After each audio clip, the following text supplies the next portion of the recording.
Hey there, welcome to Mini Revolution number 2. Today we're going to be talking about coffee and authenticity, authentic experience and authentic wellness, okay? So my friend Stenmark, who is an acupuncturist in the New York City area, look them up if you're ever there, posted an article on their Facebook page the other day that is titled, "Here's how drinking 1 cup of coffee each day is killing your success." You can find the article on businessinsider.com if you want to read it, but as an avid coffee drinker myself, notice my coffee cup is as big as my head. That's not an optical illusion. I like coffee, folks. So I had to read this article. How am I killing my chances for success?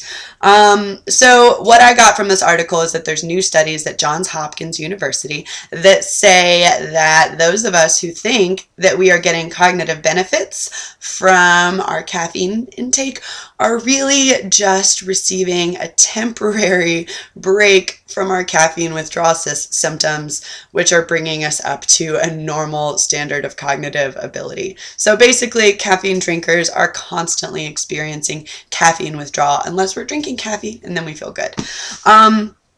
So here's the problem. I love coffee, right? I love coffee shops. I love the people who hang out in coffee shops. As a poet, a traveler, as a wanderer, all I need is a good coffee shop in any city to feel like I belong there, right?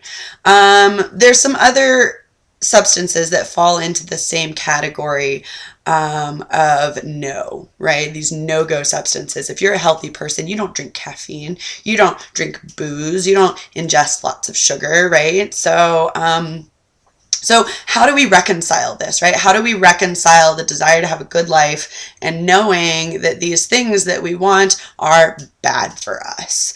My teacher, Joshua Rosenthal, the founder of the Institute for Integrative Nutrition, has this theory that he's coined called the 90-10 theory. The idea is 90% of the time you do exactly what you're supposed to, and then 10% of the time you do whatever you want, okay? If that's eating donuts for dinner, do it 10% of the time. The thing I love about this theory is that it takes away the guilt. It allows complete acceptance of our humanity and of our desires, but it causes us to be aware, okay? So I want to take 2 steps back because 90-10 is actually a huge goal. That's an incredible goal. 90-10 is a goal, but most of us realistically are 80-20. 70-30, 60-40, 50-50. Hell, if you're 50-50, if 50% of the time that you go to reach for a cup of coffee or a candy bar or a boozy drink, you stop and you think, maybe what I really want is a glass of water right now, then you are doing amazing and that deserves to be celebrated. If you're not, though, I don't want you to judge yourself. It's not bad that you're there because you're watching this video, which means that you're on your journey and you have a desire and an intention to do more than what you're doing, and that deserves recognition and celebration as well. So it's important that we meet ourselves where we are, honestly and judgment-free. That awareness is the first step to a really, truly authentic experience. And then, where do I want to go? Setting our intention. Awareness and intention are the parents of authenticity, okay? It's about taking control. This is where your authentic wellness comes in, your authentic experience coming in. Authentic meaning not copied. These are the questions that only you can answer for yourself. So for me, the answer to my question, why do I want to be healthy? For me, health is a vehicle to extend and expand my own satisfaction. Okay? I'm a bit of a hedonist. I'll be the first to tell you one. That is to say that I revel in my life. Okay? And I know that eating well, okay, is going to give me more energy. I know that it's going to increase my ability to focus and to control my emotions, which as an empath, as a highly sensitive person, that's really powerful for me.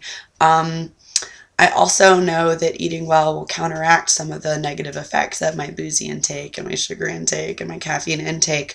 It's also worth noting that for me, healthy means cooking all of my delicious fresh vegetables and pasture-raised chickens in fatty organic butter, okay? I think that fats can be really healthy and good for us, and that's my answer. Not everybody's body is built and designed the same way as I am, but those are the answers that I've come to for myself. So check in with yourself. Okay? It's not the substances, it's not the butter and the sugar and the booze and the coffee that are inherently bad, that are inherently unhealthy. Yes, they have negative repercussions, but so does going outside and breathing oxygen in any American city. All of the toxins that are in there are going to have a negative effect on our lungs, but we can't stop breathing. Okay, so if we're checking in with ourselves, where are we? Where are you? Okay, where do you want to be? Why do you want to be there? And what's it going to take to get there? You might surprise yourself with the answers. You might be farther along on your path than you thought. But whatever you find, I want to encourage you not to judge yourself, to celebrate the fact that you are taking these steps to awareness and to intention, that you're taking control of your life and your own authentic experience. All right. Thanks so much for joining me this week. I can't wait to see you next week. Check out my website, thevibrantalternative.com. This is Brandi Adair, your personal wellness and relationship coach, saying I'll see you next week. Have a good one.